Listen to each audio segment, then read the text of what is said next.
Hello friends, गुरी web developer channel में आपका स्वागत है। आज हम बात करने वाले हैं जावास्क्रिप्ट में अजैक्स पर। क्या होता है अजैक्स, किस प्रकार अपने अजैक्स का यूज़ करते हैं। तो चलिए शुरू करते हैं। तो सबसे पहले मैं बता दूं कि अजैक्स क्या है। अजैक्स का पूरा नाम है एसिंक्रोनस जावास्क्रिप्ट एंड एक्सएमएल। इसका जो काम है वो काम है कि आपने अगर जावास्क्रिप्ट का पेज लोड किया है, जैसे ही आपकी साइट ओपन हुई है, आपका पेज रीलोड हो चुका है, उसके बाद आपने कोई सर्वर से डेटा गेट करना है। जरूरी नहीं कि वो सर्वर आपका ही हो, कोई थर्ड पार्टी भी सर्वर हो सकता है। उस सर्वर से डेटा गेट करना है और या आपको उसी सर्वर पर डेटा भेजना है। ये दोनों काम आप करना चाहते हो, बट आप नहीं चाहते कि आपका पेज रिफ्रेश हो या वापस रीलोड हो। तो उसके लिए आपका किसका यूज़ कर सकते हो? अजैक्स का यूज़ कर सकते हो, जो क्या है बैकग्राउंड में रन होकर डेटा को भेज भी सकता है और वापस भी गेट कर सकता है। तो आइए अपने चलते हैं, इसको समझते हैं इसके बारे में। और एक बात और क्लियर कर दूं मैं कि अजैक्स का अगर कंपेयर करें फैच के साथ तो दोनों सिमिलर हैं, पर दोनों का सिंटैक्स अलग अलग है। जो काम फैच एपीआई करता है, जो अपने कुछ ट्यूटोरियल पहले अपनों ने किया है, वही काम अजैक्स करेगा। सेम काम है, पर दोनों में सिंटैक्स का बहुत चेंज है। तो चलिए अपने शुरू करते हैं और विजुअल स्टूडियो कोड में चलते हैं। देखिए, अजैक्स को बनाने के लिए अपने 4 स्टेप फॉलो करने होते हैं। 4 स्टेप लिखने के बाद ही आपका अजैक्स काम करता है। तो वो 4 स्टेप कौन कौन से हैं, तो चलिए शुरू करते हैं। पहला जो स्टेप है वो आपका XML का या HTTP XML का एक ऑब्जेक्ट बनाना होता है। तो वो किस प्रकार बनता है, आपको कोई भी वेरिएबल ले लेना है। जैसे मैं यहाँ HTTP इस प्रकार का ले रहा हूँ, और इसके अंदर आपको क्या करना है, ऑब्जेक्ट बनाना है। तो न्यू कीवर्ड, इसके बाद लिखना है XML HTTP रिक्वेस्ट और इसको कॉल कर देना है। पहला स्टेप आपने क्या किया, XML HTTP रिक्वेस्ट का एक ऑब्जेक्ट बनाया और उसे XHTTP में स्टोर करवा लिया। यहाँ कुछ भी ले सकते हो वेरिएबल, जरूरी नहीं कि यही लेना है, पर कॉमनली यही वेरिएबल यूज़ किया जाता है। अब इसके बाद क्या करना है, इसके बाद आपको कॉल बैक फंक्शन डिफाइन करना है इसके लिए। तो मैं यहाँ लिख देता हूँ इसके लिए आपको डॉट इसके आगे लिखना है ऑन लोड। ऑन लोड मतलब ये जब पूरा लोड हो जाए, सारा काम हो जाए, उसके बाद इसके अंदर एक आपको फंक्शन स्टोर करवा देना है। तो मैं यहाँ इक्वल लगा के इसके अंदर फंक्शन स्टोर करवा रहा हूँ कुछ इस प्रकार। इस फंक्शन के अंदर वो काम होगा जो काम अपना डेटा आने के बाद करना है। तो यहाँ अपने कंसोल कर लेते हैं और यहाँ लिख लेते हैं एक बार कुछ भी मैसेज। मैं यहाँ हाई लिख देता हूँ। और अब आगे का काम, ये सेकंड स्टेप था, फर्स्ट स्टेप ये था। अब थर्ड स्टेप पे आ गए। थर्ड स्टेप में क्या होता है, अपने को जो रिक्वेस्ट है वो इनिशियलाइजेशन करनी होती है, उसको ओपन करना होता है। तो उसके लिए अपने लिखते हैं XML HTTP डॉट ओपन। इस ओपन के अंदर 2 डेटा देना होता है। एक तो आपका मेथड कौन सा है रिक्वेस्ट करने का, दूसरा आप कौन से URL पे डेटा भेजना चाहते हो। तो मैं सबसे पहले लिखूंगा यहाँ गेट, फिर कॉमा लगा के मैं URL दे देता हूँ। तो मैं यहाँ URL अपने किसी API का URL लेते हैं, तो मैं ये URL यूज़ कर लेता हूँ। ये अपना कौन सा है, इस प्रकार का एक JSON प्रोवाइड करवाएगा। तो देखिए अपने पास ये JSON आ रही है, तो मैं इसी को ही गेट करूँगा अजैक्स की मदद से। तो मैं यहाँ इसके अंदर ये URL पेस्ट कर देता हूँ। देखिए फर्स्ट स्टेप, सेकंड स्टेप और थर्ड स्टेप तीनों स्टेप हो चुके हैं। लास्ट स्टेप है जो इस रिक्वेस्ट को सेंड करेगा। तो उसके लिए अपने को क्या लिखना है, डॉट सेंड। देखिए ये अपना कंप्लीट हो चुका है। अब अगर अपने चेक करते तो यहाँ मेरे को हाई मैसेज मिल रहा है। हाई मैसेज तभी मिल रहा है जब आप रिक्वेस्ट सेंड कर रहे हो। अगर ये मैं रिक्वेस्ट सेंड नहीं करता तो आपको नहीं मिलता। देखिए अब यहाँ एक बार स्टेप समझ लीजिए कौन से स्टेप में क्या वर्क हो रहा है। सबसे पहले जो अपने अजैक्स बना रहे हैं, अजैक्स बनाने के लिए XML HTTP रिक्वेस्ट का ऑब्जेक्ट बनाना होता है, जो कि फर्स्ट लाइन में अपने बना रहे हैं। तो यहाँ वेरिएबल कोई भी ले सकते हो, जो मैंने कैपिटल में XHTTP लिया है, कोई भी आप वेरिएबल ले सकते हो, ABC कुछ भी। तो कॉमनली यही नाम से लिया जाता है, ये याद रखना। बाकी आप कोई भी ले सकते हो। तो मैं न्यू कीवर्ड का यूज़ करते हुए मैंने इसका एक ऑब्जेक्ट बना लिया, इसके अंदर स्टोर करवा लिया। उसके बाद मैंने कॉल बैक डिफाइन किया कि अगर रिक्वेस्ट कर रहे हो, रिक्वेस्ट के बाद रिस्पॉन्स तो आएगा। वो हो सकता है कि रिस्पॉन्स में क्या आ रहा है वो अलग अलग बात है, बट रिस्पॉन्स तो आएगा। वो रिस्पॉन्स आएगा किस फंक्शन के पास, वो आएगा ऑन लोड के बाद। तो अपने ऑन लोड को एक फंक्शन दे रहे हैं, ये रहा। ये मैंने फंक्शन ऑनलोड के अंदर डाल दिया, जिससे क्या होगा, जैसे ही सारा काम हो जाएगा, रिस्पॉन्स आ जाएगा, तो ये फंक्शन को चला देगा। अब इस फंक्शन के अंदर अपने क्या लिखा था, सिर्फ हाई लिखा था। जब रिस्पॉन्स आपका आ जाए तो आप हाई मैसेज कंसोल कर दो अपना, सिर्फ इतना का था। फिर थर्ड लाइन में अपने पास या थर्ड स्टेप में क्या हो रहा है, अपने उसको इनिशियलाइजेशन कर रहे हैं या अपने कह रहे हैं कि उसको क्रिएट कर रहे हैं उसकी रिक्वेस्ट को। अब अपने ओपन किया, HTTP के अंदर ओपन लिखना है अपने को। उसके बाद आपको लिखना है मेथड, स्ट्रिंग के अंदर आपने मेथड डिफाइन किया, उसके बाद कॉमा लगाना है और जिस सर्वर पर आप रिक्वेस्ट करना चाहते हो उसका URL दे देना है। यहाँ मैंने एक URL दिया और उसके बाद आपको रिक्वेस्ट सेंड करनी है, तो मैंने XML.send लिखा, तो ये रिक्वेस्ट सेंड हो चुकी है। ये 4 स्टेप आपको याद रखने हैं अच्छे से कि कौन से स्टेप में क्या हो रहा है। ऑब्जेक्ट बना, कॉल बैक फंक्शन, जब भी डेटा लोड हो जाए, रिस्पॉन्स आ जाए तो ये फंक्शन चला दो। इस फंक्शन में कुछ भी डिफाइन कर सकते हैं। फिर अपने इस जो रिक्वेस्ट को है इनिशियलाइजेशन कर रहे हैं। इनिशियलाइजेशन मतलब इसे ओपन कर रहे हैं और इसमें डेटा दे रहे हैं कि आपको कौन से सर्वर पे डेटा गेट करना है या पुट करना है या पोस्ट करना है या डिलीट करना है, क्या रिक्वेस्ट करनी है। फिर एक मेथड भी इसको डिफाइन कर देना और साथ के साथ आपको इस रिक्वेस्ट को उसके बाद सेंड करना है। अगर आप रिक्वेस्ट सेंड नहीं करते तो ये ऊपर वाली 3 लाइनों का लिखेगा कोई मतलब नहीं, वो रन नहीं होने वाली। तो ये एज ए कॉल फंक्शन की कॉल करते हैं उसी प्रकार के, ये जैसे फंक्शन आपने बना दिया और उसको कॉल नहीं किया तो उसका कोई मतलब नहीं है। उसी प्रकार ये ऊपर जो लाइनें आपने ऑब्जेक्ट बनाया है, उसका कॉल बैक बनाया है, उसे ओपन कर रहे हो पर रिक्वेस्ट सेंड नहीं करते तो उसका लिखेगा कोई मतलब नहीं, वो रन नहीं होने वाला। तो ये रिक्वेस्ट अपनी सेंड हो चुकी है। अब अपने देख रहे हैं तो यहाँ अपने को हाई मिल रहा है क्योंकि अपने कॉल बैक में हाई रखा था, बट अपने इसका रिस्पॉन्स चाहिए तो उसके लिए आपको रिस्पॉन्स लिखना है। तो मैं यहाँ क्या लिखूंगा, this dot response, this dot, इसका मैं डॉट यहाँ पे हटा के यहाँ लिखता हूँ, दिस डॉट रिस्पॉन्स। चेक करते हैं अपने, देखिए अपने पास यहाँ रिस्पॉन्स आ रहा है। अभी कौन से में आ रहा है, ये एक स्ट्रिंग में आ रहा है। स्ट्रिंग अपने कह सकते हैं कि ये जेसन है। अब इसको मैं एक वेरिएबल में स्टोर करवा लेता हूँ ए नाम के, और इसको मैं पार्स कर लूँगा। तो मैं यहाँ पार्स करूँगा इसको, तो मैं यहाँ लिख देता हूँ जेसन डॉट पार्स।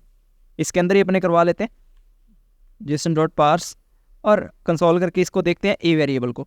तो अपने पास देखिए ऑब्जेक्ट बन के आ गए, ये देखिए ऑब्जेक्ट बन के आ गए, ये डेटा आ गया अपने पास।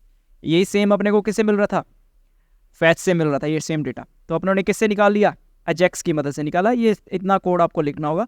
आप हर एक लाइन का मतलब समझो ध्यान से। अगर आपको अभी नहीं समझ आया तो आप इस वीडियो को रिपीट करके देखो। आपको क्या है डिफ़िकल्ट होगा, इसको आपके माइंड में सेट करना है कि फर्स्ट लाइन का मतलब क्या है, सेकंड का क्या है, थर्ड का क्या है, फोर्थ का क्या है। इसी प्रकार अपने पास एक मेथड, इसकी प्रॉपर्टी और आती है। वो प्रॉपर्टी क्या है, रिस्पॉन्स डॉट टेक्स्ट नाम से। अगर आपके पास XML आ रहा है और एक आ रहा है टेक्स्ट, तो आप उसी प्रकार निकाल भी सकते हो। यहाँ लिख सकते हो टेक्स्ट, तो भी आपको सेम रिजल्ट मिलने वाला है। देखिए, तो ये भी एक प्रॉपर्टी जो रिस्पॉन्स में आएगा। आपका कौन से फॉर्मेट में आ रहा है, आप उसको टेक्स्ट में लेना चाहते हो या XML भी एक फॉर्मेट है। अगर XML में लिखना है तो यहाँ तो XML लिखना होगा आपको। तो मैं यहाँ XML पर अभी कोई वर्क नहीं करते, तो अपने यहाँ XML का ट्राई नहीं करेंगे, अपने सिर्फ टेक्स्ट का या डायरेक्ट रिस्पॉन्स को गेट कर लेंगे। डायरेक्ट रिस्पॉन्स चाहे XML पे आए चाहे टेक्स्ट में आए, दोनों को हैंडल कर सकता है। अब बात करते हैं कुछ इसके और मेथड्स की। तो अपनों ने डेटा गेट कर लिया, और डेटा से पहले मैं चाहता हूँ कि मैं इसके हेडर्स की डिटेल देख पाऊँ कि मेरे हेडर में क्या आ रहा है। रिक्वेस्ट, जब भी कोई रिक्वेस्ट जाती है, जैसे मैं यहाँ दिखा देता हूँ, आप अगर चाहो देख सकते हो। नेटवर्क में अपनी रिक्वेस्ट मिलती है, यहाँ देखो फैच और XHR लिखा हुआ है। तो इसका मतलब XML HTTP रिक्वेस्ट हुआ, फैच यहाँ दोनों सेम काम करते, तो यहाँ दोनों एक साथ दिखा रखे देखो। तो इसके अंदर यहाँ मेरे यूज़र ये रिक्वेस्ट की थी, तो इस रिक्वेस्ट में अपने पास रिस्पॉन्स आ रहा है, उसको देखते अपने। तो यहाँ देखिए हेडर्स के अंदर अपने को ये इतना रिस्पॉन्स मिल रहा है। इसमें से जो मेन रिस्पॉन्स है वो अपने निकाल सकते हैं कुछ इस प्रकार। चलिए देखते हैं। तो मैं यहाँ कंसोल करता हूँ, console.log, और मैं लिखूँगा HTTP dot gate response headers. इसके अंदर आपको दे देना है कौन सा हेडर आप निकालना चाहते हो। तो मैं यहाँ कंटेंट टाइप दे रहा हूँ। एक बार कंटेंट टाइप अपनों ने फैच के अंदर भी यूज़ किया था, तो आपको पता होगा कि कंटेंट टाइप क्या है। तो मैं अभी कंटेंट टाइप निकाल के देखता हूँ। जहाँ मुझे एरर मिल रहा है तो ये एरर इस वजह से है, मैंने यहाँ सेम केस में लिख दिया। तो यहाँ मुझे आर कैपिटल और एच कैपिटल लिखना है। तो अभी सेव करते हैं और चेक करते हैं इसको। तो यहाँ देखिए कंटेंट टाइप मिल रहा है एप्लीकेशन जेएसएन। इस प्रकार अपने इसका कंटेंट टाइप निकाल सकते हैं। और भी हेडर्स होते हैं, जैसे कि मैं सभी हेडर्स निकालना चाहता हूँ तो मेरे को यहाँ लिखना है ऑल। उसके बाद यहाँ लिखना हेडर्स, और ये मेरे को नहीं देना है फिर उसके बाद, क्योंकि सभी निकालना है तो ये स्पेसिफाई के लिए है। तो अभी मैं सभी निकाल रहा हूँ। तो यहाँ देखिए कैशे कंट्रोल्स और मैक्स एज, कंटेंट टाइप, ये अपने को कुछ हेडर्स अपने मिल रहे हैं। तो इस प्रकार अपने हेडर्स निकाल सकते हैं। ये हेडर्स के हैं। हेडर्स का कई केस में बहुत ज़्यादा ज़रूरी हो जाता है, तो अपने को हेडर भी अपने को गेट करना आना चाहिए, किस प्रकार अपने हेडर्स में डिटेल्स गेट कर सकते हैं। अब बात करते हैं कि अगर आपको रिक्वेस्ट, ये जो रिस्पॉन्स हेडर है ये आपको सेट करना हो, फिर जैसे कि आप रिक्वेस्ट कर रहे हो और सर्वर के लिए आपको हेडर में कुछ डाल के भेजना है, तो वो किस प्रकार भेज सकते हो। जैसे कि अपनों ने फैच में भी किया था, उसके बॉडी के बाद अपनों ने हेडर यूज़ किया था, या उससे पहले अपनों ने हेडर्स यूज़ किया था जिसमें अपने कंटेंट टाइप और एक्सेप्ट इसको भेज रहे थे। तो वो अपने कैसे कर सकते हैं इसके अंदर। तो इसके अंदर करने के लिए आपको क्या करना है, मैं इस ऑनलोड के बाद आ जाता हूँ। ऑनलोड के बाद यहाँ लिखता हूँ HTTP डॉट, यहाँ आपको लिखना है सेट, उसके बाद लिखना है रिक्वेस्ट हेडर। इसके अंदर आपको डेटा दे देना है। तो यहाँ मैं दे देता हूँ कंटेंट माइनस टाइप, यहाँ C बड़ा रखूँगा कंटेंट का, और कंटेंट टाइप, फिर कॉमा लगाना है, फिर इसके अंदर आपको वैल्यू दे देनी है, जैसे मैं यहाँ एप्लीकेशन /JSON, ये अपने इसका हेडर्स में सेट कर रहे हैं। तो अभी एक बार रन करवा के देख लेते हैं। देखिए यहाँ मुझे एक एरर मिल रही है। ये एरर किस प्रकार की मिल रही है, ये कह रहा है कि जो आपने रिक्वेस्ट हेडर सेट किया है वो ओपन होने के बाद लिखना है, उसके पहले नहीं लिखना। पहले रिक्वेस्ट ओपन हो जानी चाहिए। तो यहाँ मैंने ओपन से पहले ही लिख दिया, तो मैं इसको कट करता हूँ और नीचे लिखता हूँ। तो मैं कट किया और इसके नीचे लिखता हूँ। अभी देखते हैं ये सेंड हो चुका है। इस प्रकार अपने रिक्वेस्ट हेडर को सेट कर सकते हैं और रिस्पॉन्स हेडर को किस प्रकार गेट कर सकते हैं वो अपने देख चुके हैं। इसको आप अच्छे से प्रैक्टिस कर लेना। और जो ये अपने हेडर्स होते हैं और भी टाइप के होते हैं, अपने इसको भेजेंगे, जैसे एक्सेप्ट डॉट एप्लीकेशंस, और ऑथर के लिए या ऑथराइजेशन के लिए अलग अलग हेडर्स होते हैं। तो वो आगे आने वाले कुछ ट्यूटोरियल में अपने उसको कवर कर लेंगे। तो अभी एक बार आपको ये पता होना चाहिए कि अपने XML में अपने रिक्वेस्ट हेडर किस प्रकार सेट करते हैं। जैसा कि अपनों ने जो अजेक्स बनाया है उसको पता है बनाने के 4 स्टेप थे। ऑब्जेक्ट बनाया, उसके बाद उसको कॉल बैक दिया, और उसके बाद इनिशियलाइजेशन किया, और उससे रिक्वेस्ट सेंड कर दी। ये 4 स्टेप अपनों ने फॉलो किए थे। बट इसको रन करने की, जो ये रन होता है ऑटोमेटिकली रन होता है, आपको बाय डिफ़ॉल्ट कुछ भी ऐसा कुछ नहीं करना होता कि आपको मैनुअली काम करके रन करवाना है, वो ऑटोमेटिकली रन होता है। जब ये रन होता है ये 5 स्टेट में रन होता है, 5 स्टेप में रन होता है। हर स्टेप को एक नंबर दिया जाता है और एक उसका नाम भी दिया जाता है भी क्या इसमें वर्क हो रहा है। ये नंबर जो होते हैं वो 0 से लेकर 4 तक होते हैं, 0 1 2 3 4, ये 5 आपके स्टेप हैं। इनको बोला जाता है रेडी स्टेट। रेडी स्टेट मतलब इसकी स्टेट क्या है, स्टेट मतलब अपना स्टेटस बोल सकते हैं, या कह सकते हैं कि अभी कौन से स्टेप पर है रिक्वेस्ट, अपनी कौन से स्टेप पर है। तो चलिए अपने चेक करते हैं किस प्रकार अपने इसकी स्टेटस को चेक कर सकते हैं कि रिस्पांस अपना गया है नहीं गया है, कहाँ है, क्या है, कैसे है, और कौन से स्टेट में कौन से स्टेटस पर क्या कार्य हो रहा होता है। तो चलिए अपने सबसे पहले यहाँ एक फंक्शन बना लेते हैं। तो यहाँ फंक्शन बना लेता हूँ, और फंक्शन मेरे को लिखना है ऑन रेडी स्टेट चेंज। तो ये फंक्शन के नाम से ही आपको पता चल गया होगा कि इस फंक्शन का वर्क क्या है। या मेरे को फंक्शन इसके अंदर असाइन करना है, ना कि इसको फंक्शन बनाना है। तो ये फंक्शन मैंने असाइन कर दिया। या मैं ऐसा भी लिख सकता था फंक्शन, और ये एरो हटा सकता हूँ। तो ये मैंने एक फंक्शन असाइन किया। ये फंक्शन क्या है, मैं कह रहा हूँ कि जब भी इसकी रेडी स्टेट जो चेंज हो तो आप इस फंक्शन को रन कर दो। तो मैं यहाँ कंसोल करके एक टेक्स्ट दिखाता हूँ। तो कितनी बार अपने को टेक्स्ट मिल रहा है वो देखिए। तो यहाँ देखिए मेरे 4 आंसर मिल रहे हैं, पहला और 3। यहाँ स्टेटस मेरे 5 होते हैं, पर चेंज 4 बार ही होंगे। तो अपने देखते हैं कि कौन सा स्टेटस कब यूज़ होता है, किस प्रकार। अगर यहाँ मेरे को स्टेटस चेक करना है तो मेरे को यहाँ लिखना है कुछ इस प्रकार, डॉट रेडी स्टेट, कुछ इस प्रकार। अभी चेक करते हैं तो यहाँ देखिए 1 2 3 4 ये 4 बार स्टेटस चेंज हुए हैं अपने, ये स्टेटस थे। तो ये स्टेटस कब कब चेंज होते हैं मैं बता देता हूँ। पहला, अगर आप यहाँ चेक करोगे तो यहाँ आपका स्टेटस क्या रहता है, इसको भूल जाइए इतने काम को, या आपने बोल जाइए इस काम को, मैं इसको हटा ही देता हूँ एक बार के लिए, वापस लिख लेंगे। तो अभी यहाँ चेक करिए स्टेटस कितना है यहाँ आपका स्टेटस था वो 0 था। जब तक आपने, ये क्या होता है इनिशियलाइजेशन, जब तक आपने इनिशियलाइजेशन नहीं किया तो उसका स्टेटस क्या था 0। फर्स्ट टाइम चेंज कब हुआ, जब आपने ओपन को कॉल कर दिया या ओपन मेथड बना दिया इसका। तो उसके बाद अगर चेक करते हो तो स्टेटस चेंज हुआ मिलेगा, देखिए यहाँ स्टेटस चेंज हो चुका है, 1 हो गया। अब सेंड कर दो, सेंड में के बाद भी यही रहेगा, देखिए 1 ही रह रहा है। बट अगर इसी को आप ऑन लोड के अंदर लिखोगे, यहाँ लिखता हूँ मैं, तो यहाँ आपको 4 मिलेगा। अब सुनिए ध्यान से, फर्स्ट स्टेप में क्या हो रहा है, 0 नंबर पे क्या हो रहा है, 2 पे क्या हो रहा है, 3 पे और 4 पे, ये कब क्या काम कर रहे हैं। तो सबसे पहला जो 0 है, 0 स्टेटस तब रहता है जब आपने ओपन रिक्वेस्ट नहीं किया।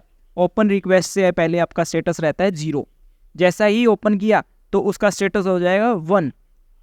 अब 1 के बाद का मतलब क्या है, 0 का मतलब क्या है, 0 का मतलब है रिक्वेस्ट का नॉट इनिशियलाइजेशन। रिक्वेस्ट जो है वो इनिशियलाइजेशन नहीं हुई, इनिशियलाइजेशन होगी उसके बाद 1 नंबर क्या आएगा, 1 नंबर है आपने सर्वर के साथ कनेक्शन स्टेबल कर लिया, मतलब आपने सर्वर के साथ कनेक्शन बना लिया, तब ये 1 आता है। फिर 2 रिक्वेस्ट कब आती है, 2 रिक्वेस्ट तब आती है जब सर्वर के पास आपका डेटा पहुंच गया है, सर्वर ने आपके डेटा को एक्सेप्ट कर लिया और वो उस पर काम स्टार्ट करने वाला है, तब आपका स्टेटस हो जाएगा 2। जैसा ही काम उसने स्टार्ट कर दिया, वो प्रोग्रेस कर रहा है आपके काम पर। अब सर्वर तो कोई ना कोई काम करेगा, जहाँ तो आपको डेटा निकाल के देगा, जहाँ स्टोर करवाएगा, कुछ तो काम करेगा। अब जब वो उस पर काम कर रहा है तो आपका स्टेटस हो जाएगा 3। जैसा ही वो काम पूरा करके आपको रिस्पॉन्स वापस भेज देगा, जब आपके पास डेटा आ गया तो आपका स्टेटस हो जाएगा 4। इसीलिए अपने चेक कौन सा कर पा रहे हैं, 0, क्योंकि ऑब्जेक्ट से पहले था, यहाँ आपने इनिशियलाइजेशन करने से पहले 0 था। जैसा ही इनिशियलाइजेशन किया तो 1 हो गया, 1 के बाद अपना कनेक्शन स्टेबल हो गया। उसके बाद अपने यहाँ कोड में मैनुअली चेक नहीं कर पा रहे कि 3 कब हुआ और 2 कब हुआ, क्योंकि वो सर्वर के रिस्पॉन्स पे था। पर यहाँ अपने एक ऑन लोड मेथड लगा सकते हैं कि जब भी चेंज हो तो अपने को कॉल करें, तो उसकी अपने को इतनी ज़रूरत नहीं थी। तो अपने ने क्या किया, 4 नंबर चेक किया, 4 अपने जब डेटा आ जाएगा तो उसका स्टेटस ऑटोमेटिकली 4 में बदल जाएगा, 4 में हो जाएगा। क्यों, क्योंकि आपका लास्ट स्टेप 4 ही है और आपने रिस्पॉन्स आ चुका है। ऑन लोड तभी काम करता है जब आपका रिस्पॉन्स आ जाता है। तो ये 5 स्टेप होते हैं ऑनलाइन अजेक्स रन होने के। वापस सुन लीजिए भी, अपने ये स्टेटस कौन कौन से थे रेडी स्टेट के। 0 नंबर पे था आपका रिक्वेस्ट नॉट इनिशियलाइजेशन, 1 नंबर है सर्वर के साथ का आपका कनेक्शन स्टेबल होना। फिर 2 नंबर पे आपका आता है रिक्वेस्ट रिसीव्ड, सर्वर ने आपकी रिक्वेस्ट रिसीव कर ली। 3 नंबर पे आता है प्रोसेसिंग रिक्वेस्ट, आपकी रिक्वेस्ट जो है वो प्रोसेसिंग में है। 4 नंबर पे आता है रिक्वेस्ट फिनिश हो चुकी है और रिस्पॉन्स आपको सेंड कर दिया है। ये 4 नंबर। इस प्रकार आपकी ये 5 रेडी स्टेट चेंज है। तो आप किस प्रकार अपने रेडी स्टेट चेंज चेक कर सकते हो वो आपको बताया गया है। आपको ये इतना कोई, आप कह सकते हो कि इतना कोई इम्पोर्टेंट नहीं है रेडी स्टेट में ये स्टेटस चेक करना, बट बाकी जो ये अपना बनाने का ऑन लोड लगाना, ऑब्जेक्ट बनाना, ओपन और रिक्वेस्ट सेंड करना, रिक्वेस्ट हेडर सेट करना, ये अपने इम्पोर्टेंट टॉपिक थे। तो मिलते हैं नेक्स्ट वीडियो में, प्रैक्टिस करो इसे अच्छे से अच्छे। कोई भी डाउट होता है तो आप कमेंट कर सकते हो। ठीक है गाइस, मिलते हैं, बाय बाय।